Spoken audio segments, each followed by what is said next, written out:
Hi everyone, I'm Jessica Diggs, a licensed midwife and doula, and this is my series with Ritual, Message Your Midwife. In today's episode, we'll be talking about breastfeeding. So let's dive in. What's something no one tells you about breastfeeding? How much of a learning curve it really is in the beginning contributes to how hard it can be. It is a very, very steep learning curve. Breastfeeding is a learned behavior. There's some natural things about it, like how the milk flows and baby suckle reflex. Those things are, I would say, natural. They're part of the process.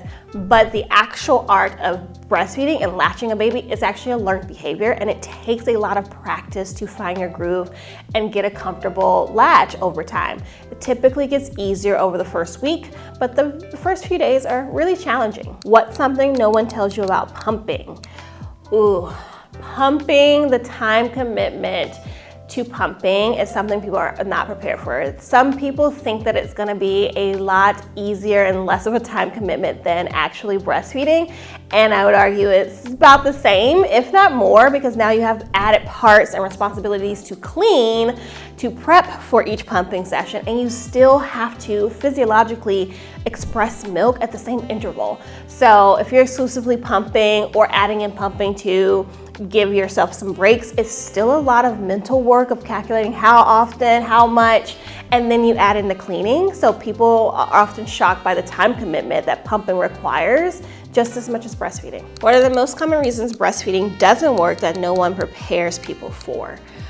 I would say the most common reasons breastfeeding doesn't work is usually anatomical. There is some considerations with baby's mouth that is causing breastfeeding to be really challenging, or there is some anatomical things going on with mom or the birthing person where they are not actually able to produce enough milk.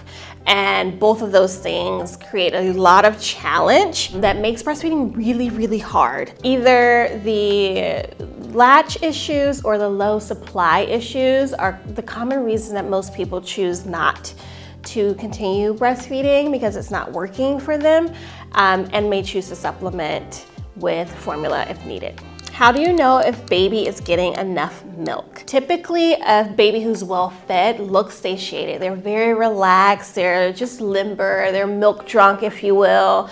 They look very calm and sleepy after they finish eating. If they're still hungry, they typically are still gonna be rooting around or showing cues that they are hungry. So if you're unsure, you can always pause, burp them, change a diaper, and then see if they settle down very easily or if they root around for more milk. And if they do, offer it. Milk drunk, so cute. Is literally like, this eyes rolling back in their eyes. It's just like, it's so cute.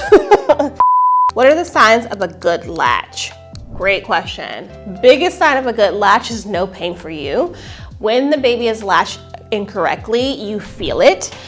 Essentially, the nipple is in the back of the baby's mouth. So it is called breastfeeding for a reason and not nipple feeding. The nipple is as far in the back of baby's mouth on the soft palate as possible. If there's a bad latch or a shallow latch, the nipple's in the front of the mouth and it's right on the hard palate and in the gum line, and you feel it. It feels like someone's biting you.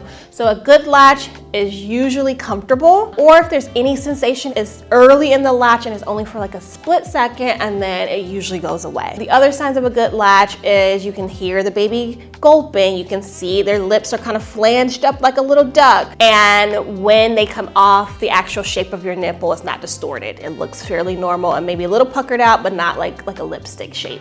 So those are gonna be main signs of a good latch. If you've ever watched a video, the nipple is like almost at the back of their throat. The areola is completely covered. Everything's like in their mouth. They not have No. And then the tongue is just literally, it's so muscular, it just literally milks the boob. That's so crazy. Wow. Yeah. That's crazy. It is crazy. And it's like a strong like vacuum suction mechanism thing. How long does it usually take for milk to come in? Great question. I usually move away from the phrase come in because it's misleading. Your colostrum develops in pregnancy in the second trimester. So there's colostrum there, but the milk transitions around 2 to 3 days postpartum into the mature milk. So baby's getting something in the first few days. This colostrum is low quantity, but high quality.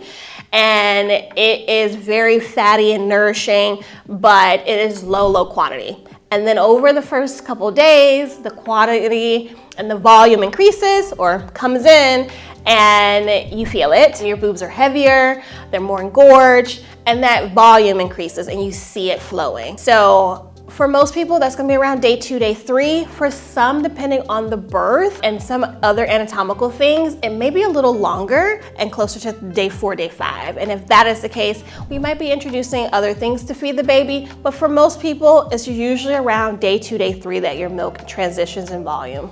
What would you say to a mom struggling with guilt around feeding? Ooh.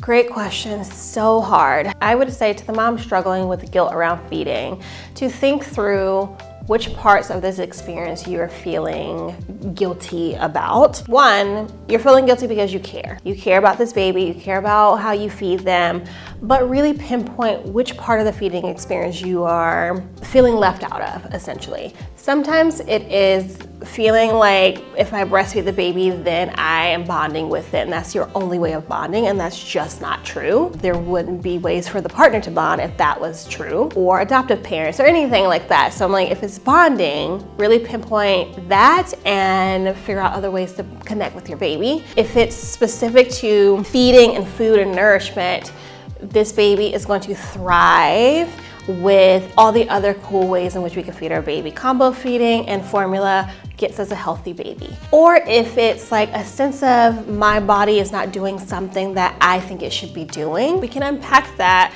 with understanding that breastfeeding is a super challenging experience physiologically. It requires a lot of time commitment, and it is not uncommon for people to have challenges and or choose not to breastfeed. Really pinpointing which part of the feeding journey you are kind of grieving and finding other ways to connect, feed, nourish your baby while supporting your own mood around that. Can you still breastfeed if you supplement with formula? Absolutely. Many people choose to combo feed their baby.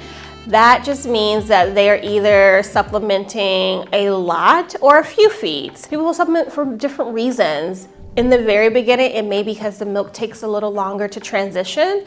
It may be because they're having some nipple pain and they want to give their breast a break while they pump and choose the formula feed for a few feeds. It also means they just want to break and rest. But if you have a consistent low supply for whatever reason and you're wanting to use formula and the breast milk that you do make, you can absolutely do both. What foods or nutrients support breastfeeding moms? So the main things that I highly recommend are increasing your protein, increasing your hydration, and healthy fats, because that really makes good, robust, nourishing breast milk. Last one, why do some moms feel extra hungry while breastfeeding? Great question. The breast milk production requires so many calories to actually make the milk that your body is craving much more from you. So you're extra hungry because you're making milk. It's just a big production process for your body. It takes a lot of energy, takes a lot of hydration, takes a lot of fuel to make milk and continue to grow your baby. So you're gonna be increasing your calorie intake so that you can actually make healthy milk without depleting yourself.